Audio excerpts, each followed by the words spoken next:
sunlight will give us cancer, skin cancer. Yes. And you say that's absolutely not true.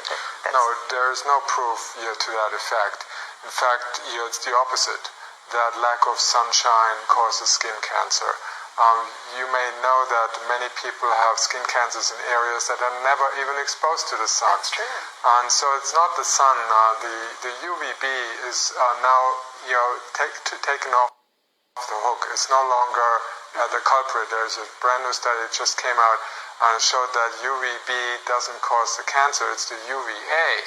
Now, when you use sunscreens, and there are many sunscreens that just block out UVB, so you don't tan, you basically you don't burn, so that you don't burn your skin. Skin burning is not a good idea. In any case, you don't want to burn your skin. So typically, if your body is in the sun too long, it will start burning. You wouldn't want to get out of it. Whereas if you put suntan lotion on, you don't get that signal. And you allow a lot of penetration of UVA. Now there are some of these other screens that are blocking out both UVA and UVB, and you think, oh, now I'm safe. Right. Yes, but you are becoming vitamin D deficient while being in the sun. And if you are vitamin D deficient, your cancer risk goes right up. Okay. So again, skin cancer, any kind of cancer. Right. So you need your vitamin D in order to be cancer-free. So the risk 77% of all cancers can be reversed or avoided by having normal vitamin D levels, according to Creighton University's study. Okay, so you shouldn't get sunburn. You should avoid that. But if you're not wearing sunscreen, your body will tell you if you're getting too much. Yes, your body will. Once your skin starts reddening, that's the time to go out. But after if you start increasing your sun exposure little by little, you will have a natural protection on the skin, which is called tanning.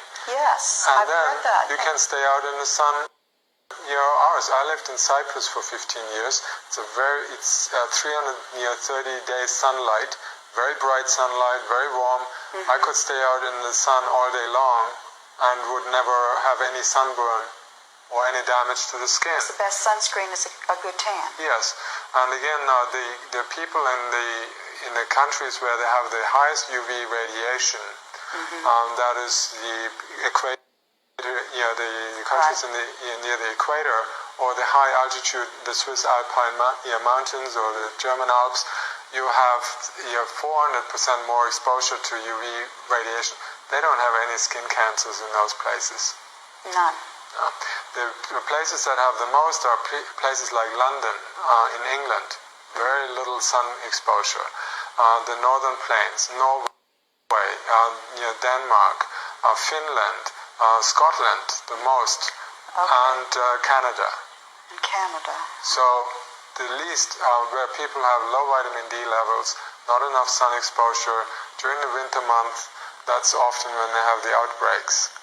But we can actually harm our skin by using sunscreens? Definitely. Sunscreens they're composed of sometimes dozens of chemicals, carcinogens, that are normally, if you put that in the food, let's say if a food processing company like Healthy Choice or whatever would put that in the food, they would lose their license and the owners would be imprisoned because it's extremely dangerous to put that in the food.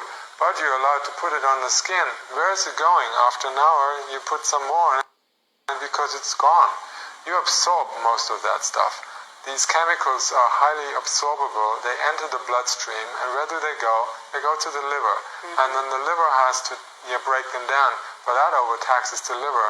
You may go into that producing a lot of intrahepatic gallstones, and some of them accumulate in the tissues, in the connective tissues, and if they happen to be in the skin area, under the skin, and they saturate there, you may develop skin cancer because you took the sunscreens. So sunscreens are now a leading cause of skin cancer because people are slathering it on their skin, and they absorb that stuff. And then the other problem that happens, they wash off that stuff with soap, so they soap the whole body afterwards to get it off. and with it they get rid of all the vitamin D that incidentally or accidentally may have been created on the skin.